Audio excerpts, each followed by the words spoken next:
Now, this is a chapter, again, dealing with leverage.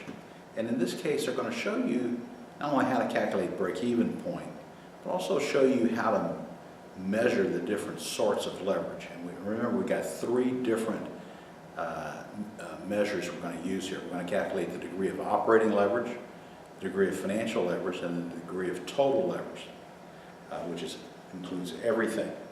Now, this problem reads as follows. It says, Playmore Toys produces inflatable beach balls, selling 400,000 beach balls per year. Each ball produced has a variable operating cost of 84 cents and sells for $1. Fixed operating costs are $28,000. The firm has annual interest charges of $6,000, preferred dividends of $2,000, and a 40% tax rate. A part says calculate the operating break-even point. The B part, what is the degree of operating leverage?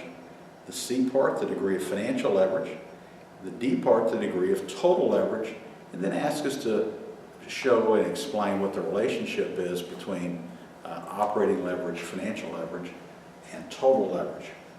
Now, in this particular problem this is a company that makes inflatable beach balls. And they tell us that their fixed operating costs are $28,000 a year. In addition, they tell us that they sell the balls for $1 a piece, and the variable costs associated with producing each one of the beach balls is 84 cents. And that gives them an operating break-even point of $175,000. That is, this company would have to sell 175,000 of these inflatable beach balls so that their EBIT would be zero. To calculate the degree of operating leverage, again, most of these things, it's a good idea to write down the formula first. The degree of operating leverage in the numerator is the number of units you produce and sell, Q, times the price per unit minus the variable cost per unit. So in the numerator, Q times price minus variable cost per unit. In the denominator, Q times price minus variable cost per unit minus fixed cost. Now, we went through this in a previous chapter. I'll just sort of repeat this. If you had no fixed cost, if you had no operating cost, note that the numerator and the denominator would be equal to 1. That is, there would be a one-to-one relationship. And the degree of operating leverage, recall, tells you your percentage change in EBIT given a 1% change in sales. So if you had no fixed cost, a 5% change in sales would get you a 5% change in EBIT. So as you operate, as you increase operating leverage, you add more fixed cost, the denominator becomes smaller relative to the numerator, and your degree of operating leverage would go up. Now, for this particular company, in the numerator, they're currently operating at 400,000. That is, they're selling 400,000 beach balls right now. And so 400,000 times your price per unit minus your variable cost per unit divided by the number of units produced and sold, 400,000, multiplied by price per unit, which is $1, minus 84 cents, which is the variable cost per unit. Subtract off your fixed cost, and you find that the degree of operating leverage for this company is 1.78. That means each percentage change in sales will get you a 1.78% change in EBIT, operating profit. Your degree of financial leverage, this is brought about through the use of additional debt and or preferred stock financing. Now, in the numerator, it's going to be Q times price minus variable cost minus fixed cost. In the denominator, Q times price minus variable cost minus fixed cost minus your interest expense minus the pre-tax dollars you need for paying the dividends on your preferred stock. That's the preferred dividends divided by 1 minus the tax rate. For this particular company, again, they're producing and selling 400,000 beach balls right now. So 400,000 times price minus variable cost minus fixed cost gets you the numerator.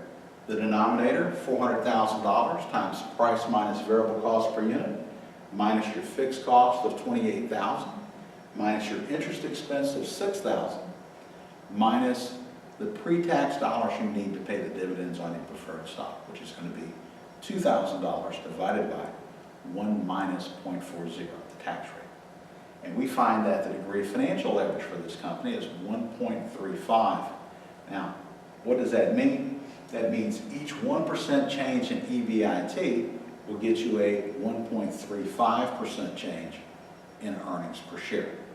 And again, note that if you use no financial leverage, no debt, no preferred stock, the numerator will equal the denominator, and your degree of financial leverage would be 1. So as you add these things, as you add more financial leverage, your degree of financial leverage increases. The degree of total leverage, now this is everything. This is operating and financial leverage. The numerator, Q times price minus variable cost per unit. In the denominator, Q times price minus variable cost per unit, minus fixed cost, minus your interest expense, minus the pre-tax dollars you need to pay the dividends on your preferred stock. So for this company, at where they are, where they're selling 400,000 beach balls, 400,000 times price minus variable cost per unit in the numerator. In the denominator, 400,000 times price minus variable cost per unit, minus your fixed cost of 28,000, minus your interest expense of 6,000, minus the pre-tax dollars you need to pay the dividends on your preferred stock, which is $2,000 divided by 1 minus the tax rate. And you find that the company's degree of total leverage is 2.40. That tells you that each 1% change in sales will get you a 2.4% change in earnings per share. What's the relationship between all these things? Well, it's multiplicative. That is, your degree of total leverage is always equal to your degree of operating leverage times your degree of financial leverage. That's a good thing to remember. It's a way to check your work. So the degree of total leverage is equal to your degree of operating leverage times your degree of financial leverage. In this case, 1.78 times 1.35 gets you 2.40.